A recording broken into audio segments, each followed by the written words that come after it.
Bab 3155. Jangan cari mati.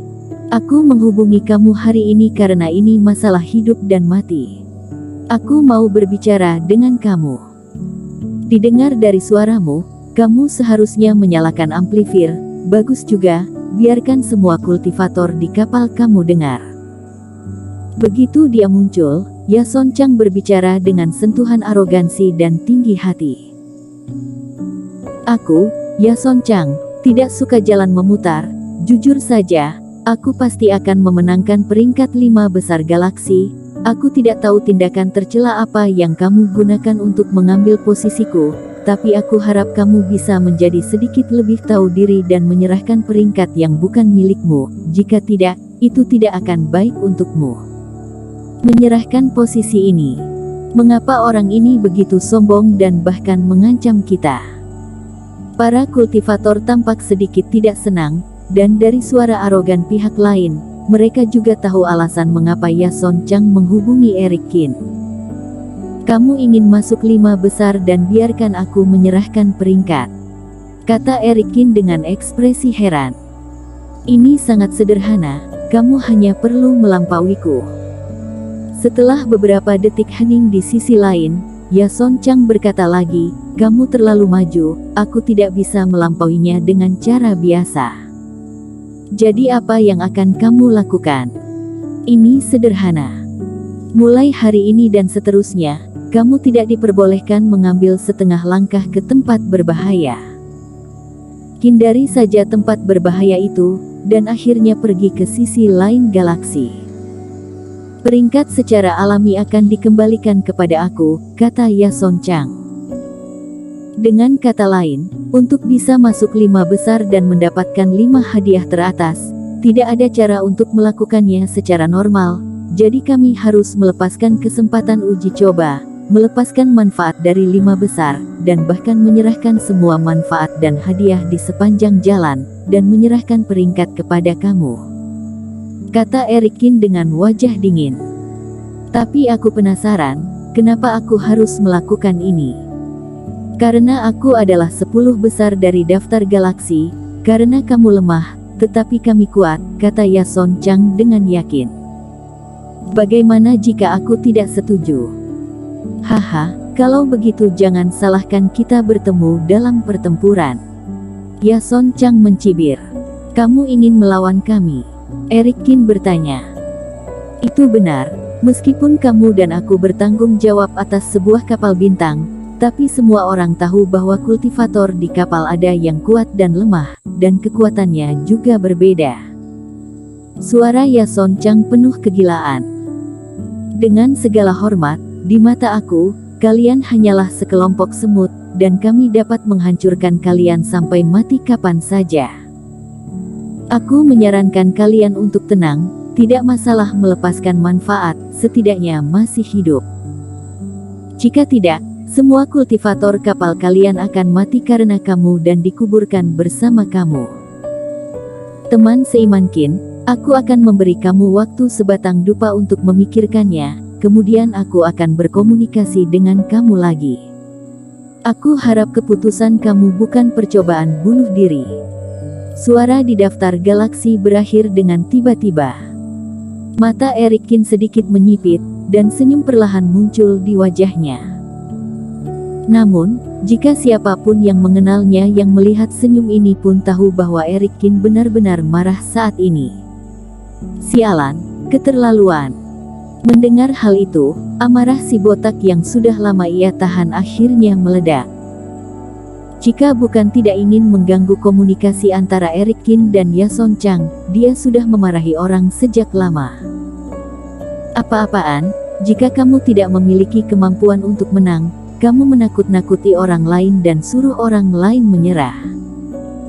Orang seperti ini juga layak berada di urutan ke-6 dalam daftar galaksi.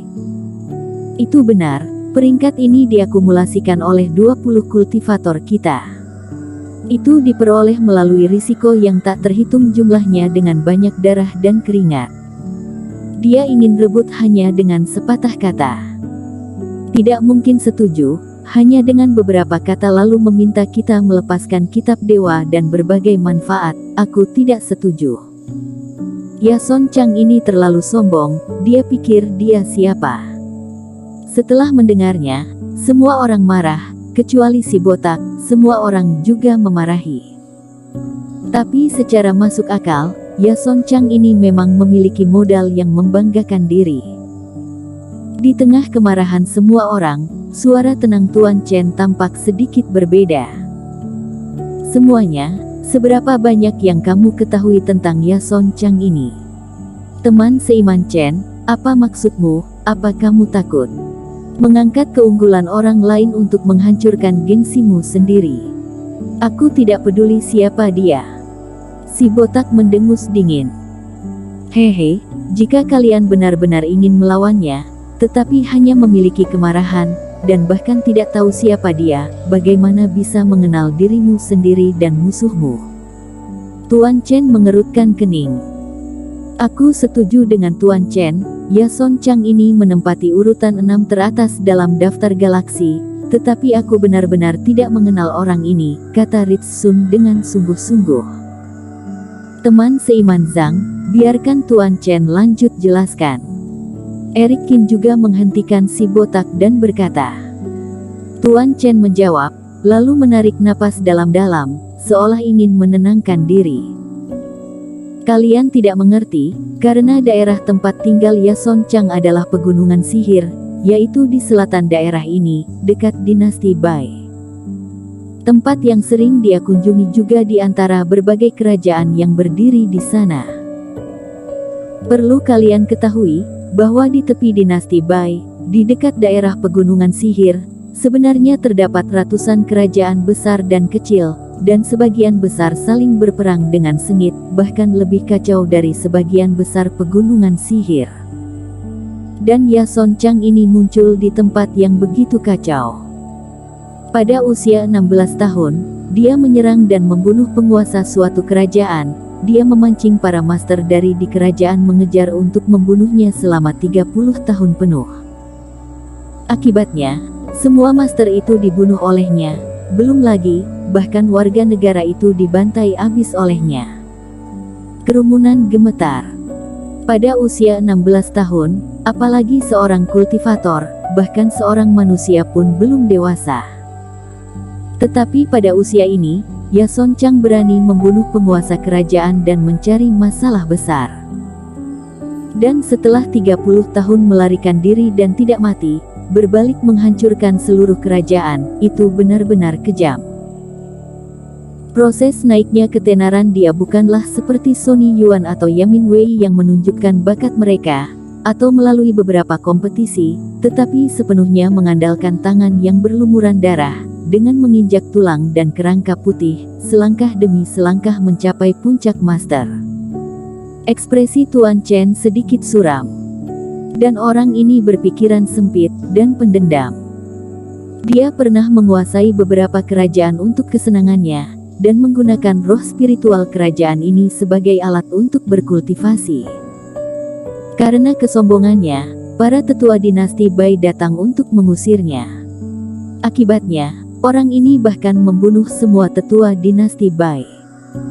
Dan dalam tindak lanjut, Yason Chang tidak tahu bagaimana bernegosiasi dengan keluarga Bai. Dia hanya melarikan diri kembali ke pegunungan sihir, dan keluarga Bai benar-benar melepaskannya. Semua orang bahkan lebih terkejut, bahkan tidak bisa percaya.